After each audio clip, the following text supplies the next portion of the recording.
根据路透社和美联社的报道，德国政府就有争议的汉堡港口交易案达成了共识，允许中国远洋运输总公司对一个集装箱码头获取比原本少一些的股份。消息称，这是批准这一交易的紧急解决方案，旨在减少影响。德国的包括经济、国防和外交部在内的6个联邦政府部门都希望否决中远的收购交易，但是曾是汉堡市市长的扎尔茨总理却支持这一交易。路透社10月25日报道表示，中国海运巨头中远公司去年提出了购买德国一家运输公司在德国最大港口汉堡港一个码头的35%的股份，但是德国政府对是否批准这项交易产生分歧。目前讨论的妥协方案是，柏林批准中远公司只收购24.9%的股份。路透社援引政府消息人士说，德国的经济部和外交部仍旧希望完全阻止这项交易，不过可能不会成功，因为舒尔茨总理还没有将此事纳入议事日程。报道表示，中国政府如何处理此事件被看作是衡量德国政府愿意在多大程度上强化对中国立场的尺度。中国是德国的最大贸易伙伴，但是德国各界还是对过于依赖日益强势的中国存有忧虑，有关的谈判还没有最后的确定。这一消息是在舒尔茨计划访问中国的1周前曝光。舒尔茨将于11月上旬访问中国，他将是自2019年11月以来第一位访问中国的欧盟国家领导人，也是习近平打破惯例连任第3届领导人、大权独揽之后首位访问北京的西方国家领导人。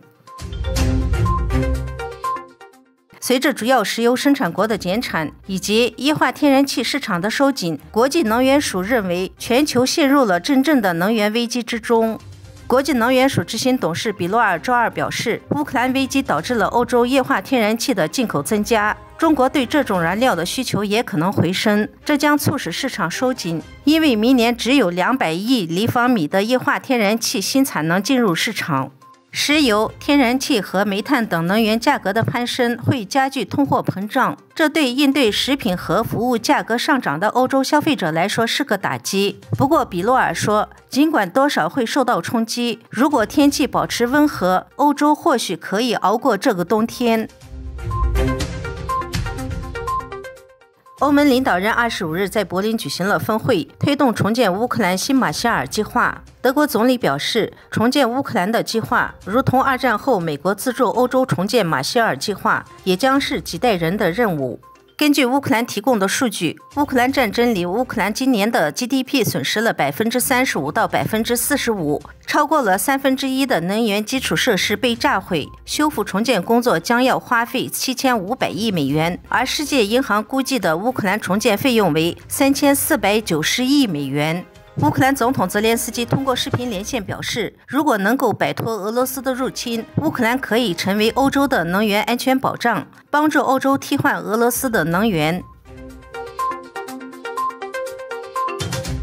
最新发布的权威调查报告显示，在接种中共病毒疫苗数月后，人体相比之下反而更容易感染中共病毒。这一次调查针对的是美德生产的辉瑞疫苗和英国生产的阿斯利康疫苗。这篇发表在国际流行病学杂志上的文章显示，接种1剂辉瑞疫苗的人在接种后的第28天左右，身体进入免疫力最强时期，但此时的疫苗有效性只有69%。随后，身体抵抗中共病毒能力变弱，到第84天时，疫苗有效率衰落到最低值为负的121%。之后身体渐渐恢复，到第84天时，疫苗有效率为负的85%。近期不断有研究报告分析不同商家生产的中共病毒疫苗对人体的影响，无一例外。研究人员都发现了，经过一段时间，疫苗对人体本应该有的正面作用变成了副作用，接种者反而更容易感染中共病毒。